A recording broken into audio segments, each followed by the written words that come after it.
성교문학 독자 여러분, 안녕하세요. 목소리로 듣는 성교문학 네 번째 시간입니다.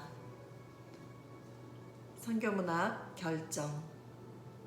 가장 잘한 결정.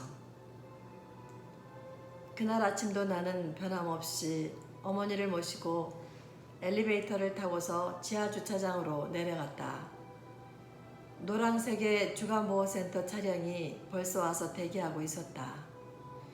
나는 늘 그렇듯이 이미 차량에 타고 있던 몇 분의 노인들을 향하여 인사를 했다. 어르신들 안녕하세요. 그리고 이제 어머니를 차에 태워드리면 되었다.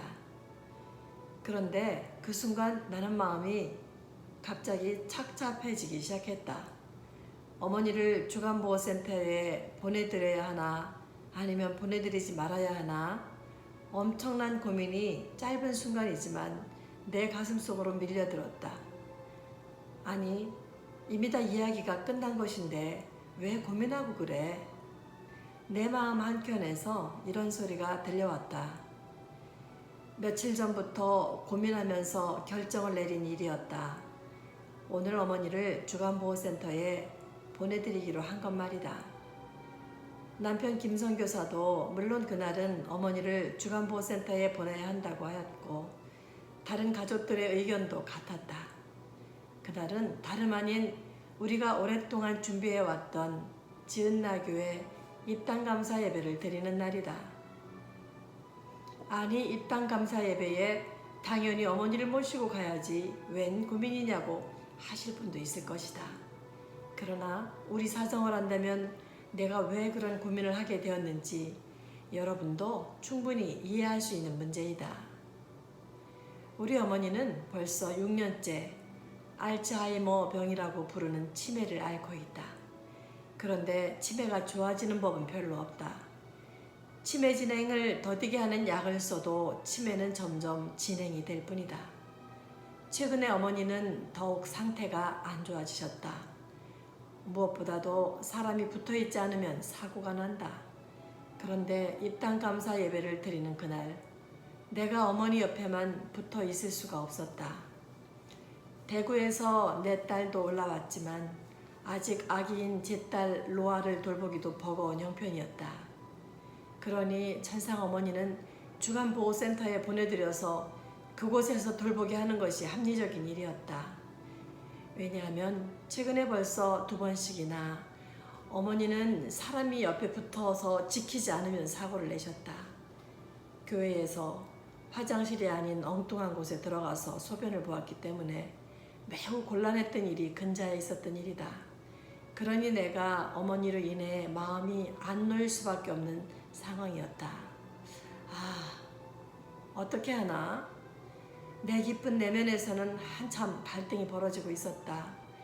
이 감사하고도 기쁜 날, 어머니를 모시고 함께 입당감사 예배를 드려야 당연한 거야 하는 마음이 더 강했지만 혹시라도 후에 벌어질지도 모를 부정적인 상황을 생각하면 또 자신이 없어졌다. 손님들이 있는데 어머니가 실수라도 하시면 그야말로 낭패가 아닐 수 없었다. 그렇게 될 경우 남편을 비롯한 다른 가족들의 내게 쏟아질 비난도 피할 수가 없을 것 같았다. 어머니를 모시고 갈 요양보호사는 내가 고민하는 이야기를 듣더니 저희가 주간보호센터에 모시고 가서 잘 돌보아 드릴게요. 그게 어머니도 목사님도 편하실 거예요 한다. 그렇게 내가 마음속 씨름을 하고 있는 가운데 요양보호사는 어머니를 벌써 주간보호센터 차량에 앉혀드렸다. 이제 안전벨트만 매면 차는 부웅 하고 출발할 직전의 순간이 되었다. 나는 계속 번민이 되었다. 어떻게 해야 하나? 어머니를 주간보호센터에 그냥 보내드려야 하나? 보내드리지 말고 오늘 있을 지은나교회 입당예배에 참석해드려야 하나? 참으로 결정하기 어려웠다. 결국 나는 최후 결정을 내가 하지 않고 어머니께 맡기기로 하였다. 이미 주간보호센터 차량에 좌석에 앉은 어머니께 나는 여쭈어보고 결정하기로 하였다. 빨리 결정을 해야만 주간보호센터 차량도 이동할 수 있기 때문이다. 어머니, 오늘 우리 지은나교회 입당 예배라 사람들이 많이 오거든요. 어머니, 교회 가서 입당 예배 참석하고 싶으세요? 아니면 그냥 편하게 센터에 다녀오고 싶으세요? 그러자 어머니는 갑자기 자리에서 일어날 듯하며 나 교회 갈래! 라고 대답하신다. 그래, 이제 더 이상 갈등할 필요가 없어. 어찌되었든 어머니를 오늘은 주간보호센터에 보내드리지 말고 입당 예배에 모시고 가는 거야. 내가 가족들의 비난을 감수하자. 나는 주간보호센터 요양보호사에게 양해를 구했다. 죄송합니다. 미리 결정하고 알려드렸으면 차량이 오늘 안 와도 되는 건데. 그러나 요양보호사는 아니 괜찮습니다 하며 차에 시동을 걸었다.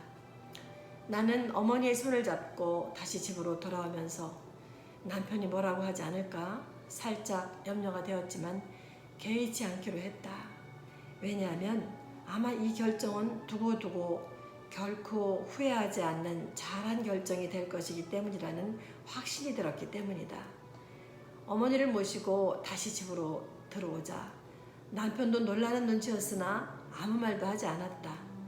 남편도 내심으로는 어머니가 입당 예배에 참석하기를 원했을 것이다. 다만 현실적인 상황으로 인해 어쩔 수 없이 어머니를 주간보호센터에 보내드리라고는 했지만 말이다.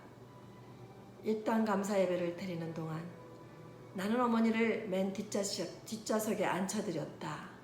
혹 무슨 일이 발생하더라도 신속히 조처할 수 있기 위해서였다. 그러나 어머니는 꽤 길었던 예배를 끝까지 잘 참석하셨다. 점심도 사람들과 어울려 잘 드셨고 교회로 다시 와서 갖게 된 즐거운 모임에도 참석하셨다. 특히 예수 이야기꾼 조 목사님의 성경 구연 이야기를 들으실 때 어머니는 호기심이 가득한 눈으로 바라보면서 아주 즐거워하셨다.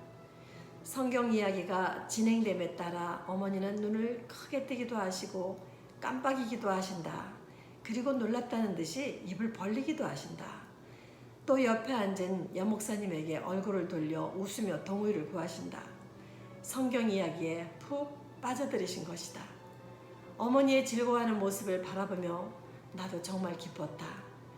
어머니를 오늘 입당 예배에 참석하도록 한 것은 정말 잘한 일이었구나.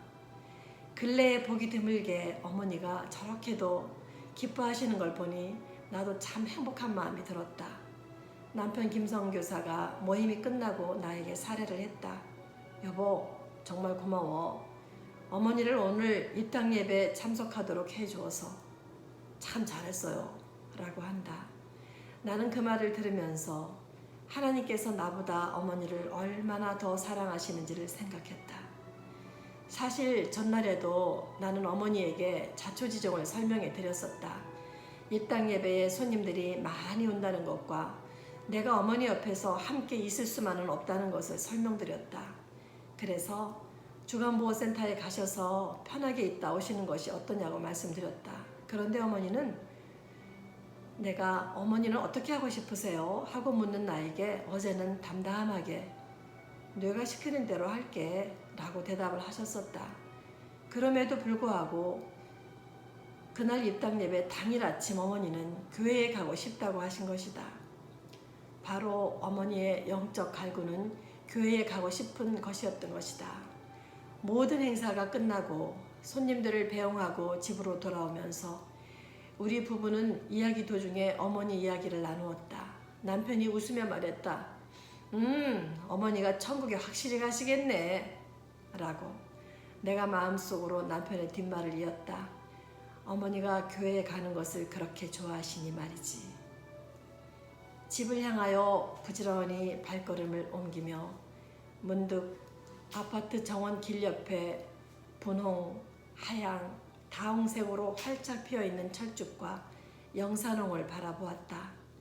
오늘따라 그 봄꽃들이 더 생동감 있고 예쁘다는 생각이 들었다. 빌립보서 2장 13절 말씀. 너희 안에서 행하시는 이는 하나님이시니 자기의 기쁘신 뜻을 위하여 너희에게 소원을 두고 행하게 하시나니 빌립보서 2장 13절 말씀. 목소리로 듣는 선교문학 네 번째 이야기였습니다. 다음 시간에 또 뵙겠습니다. 안녕히 계세요.